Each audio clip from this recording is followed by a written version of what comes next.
visų pirma, sveikinimai su pergalė. Sugrįžkime dar į vakarykštės rungtynes, kaip jos tavo akimis, ar viskas, ką suplanavot, pavyko ir apskritai kaip vertini ketvirtfinalio rungtynes?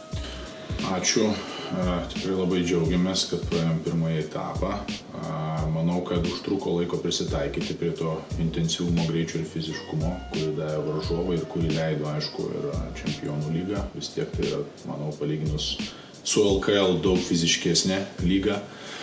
Manau, kad pirmą pusę užtrukom kažkiek, bet antroje pusė tikrai sugebėjom pristaikyti, primesti savo krepšinį, pasirinkti žmonės, kuriuos norim atakuoti puolime ir sustabdyti jų greitą puolimą. Tai buvo skirtumas, per pirmą pusę praleidom 15 taškų, greitam puolime 3 taškiais, antroje pusėje praleidom tik 1 tritaškį, tai čia buvo ir didžiulis skirtumas, manau, mūsų žaidime.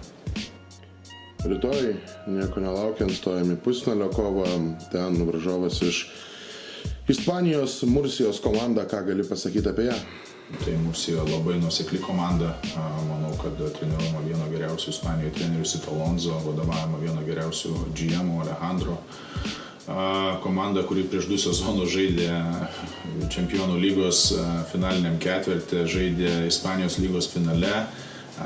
Labai, kaip pasakyti, subalansuota komanda, turi 10 žmonių rotaciją. Manau, kad galima kalbėti apie pilną 10 žmonių rotaciją, visi žaidžia labai panašų, kaip pasakyti, laiko tarpą.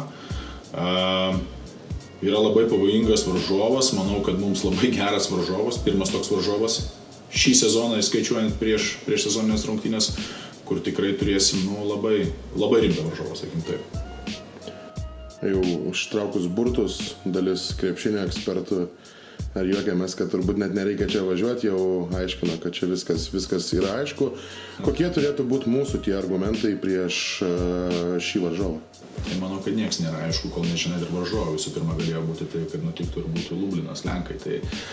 Bet kaip čia dabar teisingai išsireikšti, bandom kasti giliai, kad rastume būdų, kaip atakuoti juos, bet Yra tam tikrų dalykų, kur manau, kad mes galime gauti pranašumus ir stengsimės tai išnaudoti. Labai daug taktikų čia nenorėčiau lysti, bet iš esmės tai reikia, kaip pasakyti, mečinti tą jų fiziškumą, intensyvumą, nedaryti klaidų, nes po klaidų jie yra labai gerai bėganti komanda ir iš karto baudžia. Kiekviena klaida yra bent jau 2 taškai.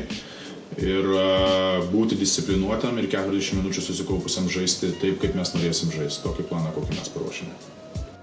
Tokio pobūdžio turnyre, turbūt apart visų taktinių dalykų labai svarbu yra ir atsistatymas rungtynės kas 2 dienas.